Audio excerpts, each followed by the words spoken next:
رأس الشعب. يا حلاوتك يا حلاوتك يا سيادة اللواء يا مايسترو، وانت عمال تقسم.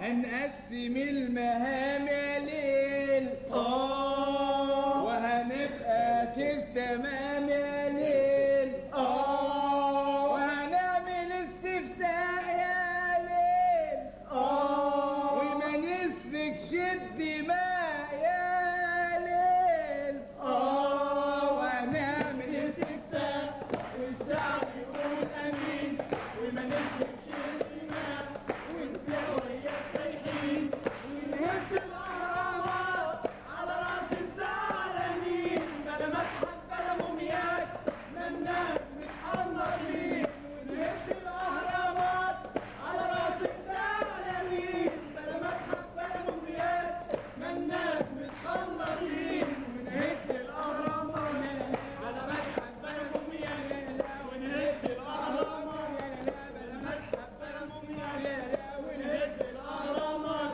بلا متحف. بس اكيد انتوا ناس مش عاقلين. اصحى اصحى وشوف بتكلم مين كده. طيب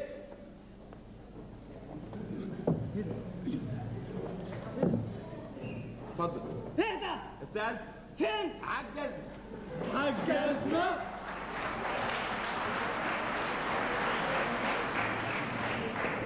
كده يبقى حلينا الأزمة.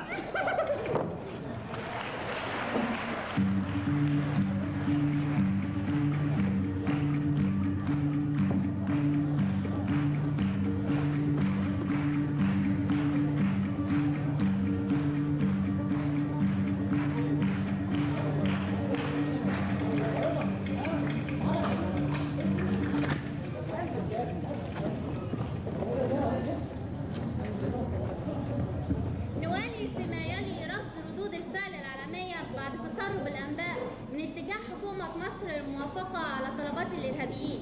وفي باريس أعلن علماء وباحثو المصريات في مؤتمر طارئ عقد اليوم أن الحكومة المصرية توشك على ارتكاب جريمة كبرى بموافقتها على هدم الأهرام وأبي الهول والمعابد والتماثيل القرآنية ودفن المومياوات. وبالنظر لأن هذه الثروة العظمى هي تراث لكل البشر، لن تسمح البشرية أبدا بهدم هذا التراث الخالد في سبيل الحفاظ على حياة أفراد أيا كان. وفي الجمعية العامة للأمم المتحدة أعلن السيد سوسو شوشو سكرتير عام منظمة اليونسكو أن آثار مصر ليست آثار مصر فقط بل بتاعتنا كلنا، ويجب على كل الشعب المتحضر أن يقف ضد جريمة هدم الآثار. لو سمح لي بقى سيد سكرتير الامم المتحده، انا مندهش جدا لسير الجلسه بالكلمات وكاننا في مؤتمر خطابي.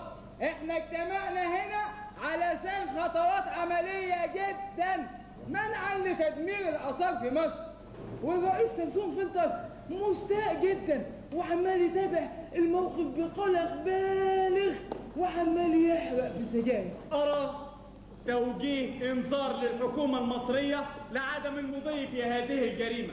نعم، على أن يكون إنذار شديد اللهجة. لا، الإنذار مش كفاية يا ميسيو. أيوة الإنذار مش كفاية. المصريين مش مقدرين قيمة التراث الإنساني اللي تحت أيديهم، وأثبتوا ده فعلا.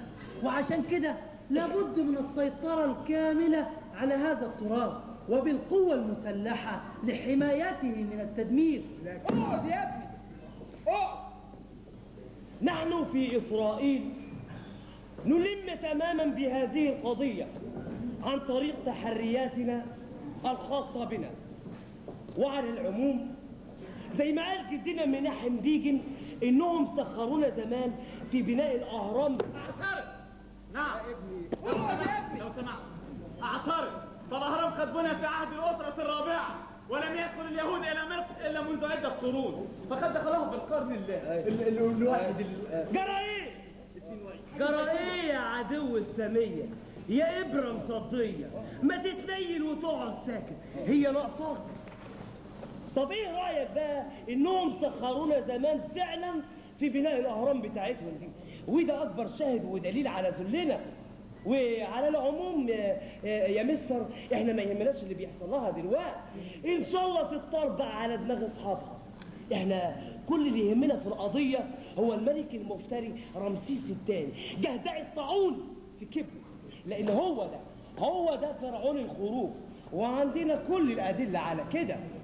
وبقول لحضرتك احنا لابد من مطلبنا، من الوقوف معنا في مطلبنا العادل. وما هو مطلبك؟ مطلبنا العادل. اقعد يا ابني، انا افهم، احنا في اجتماع، انت لازمتك ايه؟ اقعد. بقول يا مستر لذلك نحن نطالب الامم المتحده بالوقوف معنا في مطلبنا العادل، الا وهو تسليم مومياء هذا الفرعون لمحاكمته في اسرائيل. واعتقد ان مصر مش هتعارض في المساله دي، خصوصا يا ابني واننا يا مستر هضطر انسحب بعد اذن حضرتك. اتفضل كمل.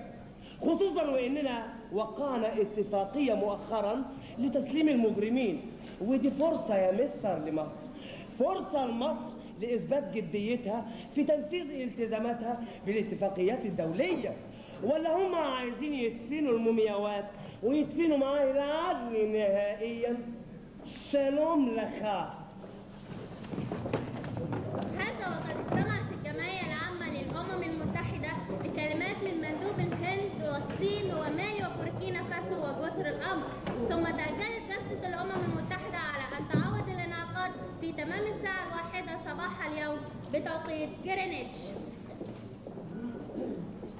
وقد جاءنا الآن ما يلي: قبضت شرطة السياحة والآثار في مصر على شخص يرتدي ملابس يعود تاريخها إلى عهد الخديوي توفيق، وهو يحاول التصرف في النقود التي تعود لتلك الفترة، والمعروف أن حياز الآثار جريمة يعاقب عليها القانون المصري. وباستجواب المتهم كما أفاد النبأ فإنه حاول ادعاء الجنون بزعم انتمائه لعصر عرابي باشا، مدعيا أنه كان نائما بكهف هو وبعض أصحابه من رجالة عرابي باشا بعد موقعة التل الكبير. على أي حال فإن النبأ الوارد من وزارة الجوانية في مصر يفيد بأن ما زال التحقيق مستمر وفي انتظار المزيد من التفاصيل. نشكركم وإلى اللقاء في نشرة قادمة من محطة شي هس للأنباء.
عامل ايه يا عبد الحليم؟ الحمد لله. ده ايه المفاجآت الظريفة دي يا استاذ؟ عامل لك ايه يا سيدي؟ ما انت ما بتسألش.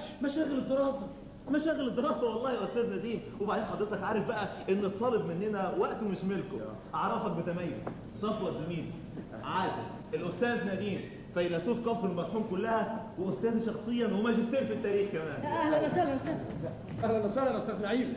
الاستاذ نديم. لا مؤاخذة استاذ نديم، اصل الاسم يعني عموما تشرفنا بحضرتك. الشرف ليه. اصل والدي الله يرحمه كان معجب قوي بعبد الله النديم. عبد الله النديم. عبد الله النديم بتاع الثورة العربية ده يا استاذ نديم. قام بقى سماني على اسمه. انتوا كنتوا بتعملوا ايه؟ وازاي بتذاكروا بالصوت العالي ده؟ يا استاذ نديم، ما هو عشان نبقى مصحصحين واحنا بنذاكر. وبعدين حضرتك عارف بقى الامتحانات قربت ولازم نذاكر، والطالب مننا لازم يبذل اقصى جهد عنده. ربنا يعينكم ان شاء الله. نذاكر 100 100 الحمد لله. ايه يا عبد الحميد؟ مفيش ولا جواب واحد؟ ده العمده والدك وجدتك قلقانين عليك قوي يا اخي، ما تبعت تطمنهم. وانا هكتب امتى بس يا استاذ نديم؟ والمذاكره مش عطياني فرصه حتى اضرب. يا سلام، 5 دقايق تكتب فيهم جواب مش مشكله يا اخي. وانا انت ايه اللي جابك يا استاذ نديم؟ قصدي يعني انت نازل مصر مخصوص علشاني؟ لا مالكش حق، والله مالك حق، ده انا كنت ازعل قوي انك تسبب في تعبك ده. لا بصراحه انا نازل مصر مشوار اهم مني ومنك ومن اي حد. ايه دي؟ فزوره دي يا استاذ نديم؟ لا مش فزوره، بس بقول لك ايه، انا دلوقتي تعبان هخش ارتاح لي ساعه اشوف ما اعرف اتكلم معاك. استاذ نديم استنى يا استاذ نديم، انت مش تعبان؟ ما تخش اخد لك دش الاول. عندك حق، بس اغير هدومي الاول. ايه يا عبد الحميد في ايه؟ ما كملناش كلامنا يا استاذ نديم، مش تقول لي ابويا العمده اخباره ايه؟ ابوك زي البوم. الحمد لله. ايه يا عبد الحميد، الله في ايه يا ابني؟ كمل يا استاذ نديم كلامك. جدتي خفت الحمد لله، بقت كويسه. جدتك اتحسنت وصحتها بقت عالي العال. الحكايه يا سيدي انا نازل مصر، قلت هلاقي الناس خربت الدنيا على موضوع هدم الاهرام ده. انت بقى جاي تشارك ويا الناس؟ اشارك في ايه؟ دي الناس ولا هي هنا ولا كانه التراث اللي هتدمر ده بتاعها. انا مش مستغرب يا اخي، مفيش ولا حتى واحد مندهش. ده الدنيا بره مقلوبه. عارف البلاد الاجنبيه عامله ايه؟ عامله ايه؟ نعم، حتى انت ما عندكش خبر؟ ايه يا عبد الحميد، انت ما بتقراش جرايد، ما بتسمعش راديو، ما بتشوفش تلفزيون؟ لا ما المذاكره مش مديانا فرصه والله. والله واخده كل وقتنا لما الواحد مش قادر يوصل لطوله. بس مش للدرجات دي يعني، بس الواحد لازم من الوقت للتاني يغير جو المذاكره ده. بنغير جو يا استاذ نديم، امال ايه؟ لازم نغير جو طبعا. يعني شويه بنذاكر في القانون المدني، وبعدين نذاكر في القانون الجنائي، وبعدين نقوم داخلين على القانون الدولي يعني. ده احنا قصدي هتغيروا اللون، يعني تعرفوا على الاقل ايه اللي بيجرى في الدنيا بره. عند اذنكم. استنى يا استاذ نديم، رايح فين؟ ايه؟ برضه يعني كنت عاوز اعرف اخبار قول لي، هو شيخ الغفر اخباره ايه؟ نعم. اول مره يعني تسال على شيخ الغفر، هو زي ما هو يا اخويا. لا انا قصدي اهل البلد كلهم الحقيقه وحشيني. الا قول لي يا استاذ نديم، هم الناس في البلد متابعين الاخبار؟ طبعا. لحظه واحده اخش الحمام. اتفضل خش الحمام.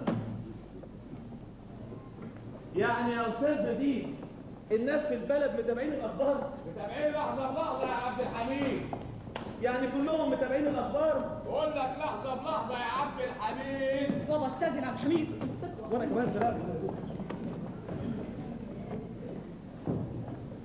ما انت عارف بقى اهل بلدك بيحبوا السياسه قوي، بيهتموا بيها. الله، امال فين زمايلك؟ زمايلي راحوا يغيروا جو زي ما انت قلت لهم. اتفضل يا استاذ نديم اتفضل. انت نورت مصر والله يا استاذ نديم. الله ينور عليك. بقول لك ايه، انا هخش اغير هدومي. اتفضل يا استاذ نديم. انا بقول لك هغير هدومي. عندك الاوضه يا استاذ نديم اتفضل. يعني اخش اغير هدومي؟ خش يا استاذ نديم اتفضل. غير هدومي.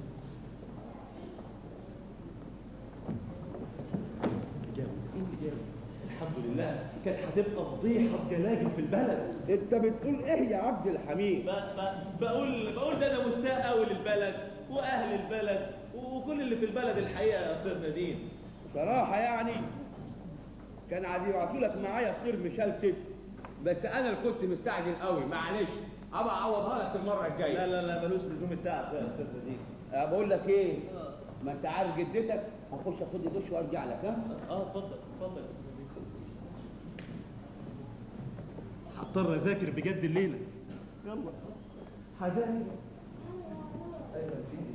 ايوه، نظريات السببيه في القانون الجنائي.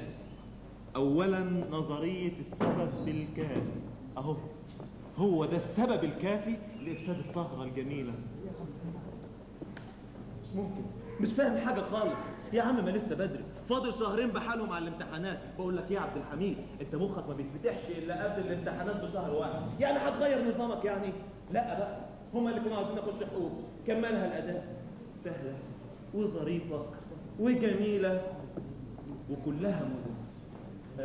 اغير جو بقى، هو كله مذاكره في مذاكره؟ ده حتى الواحد يمل. سينما هونولولو والسهيل والتحرير ومصر ببورسعيد والسويس بالمحله والاسماعيليه بطنطا وبني سويف بالوادي الجديد احدث الافلام الهنديه.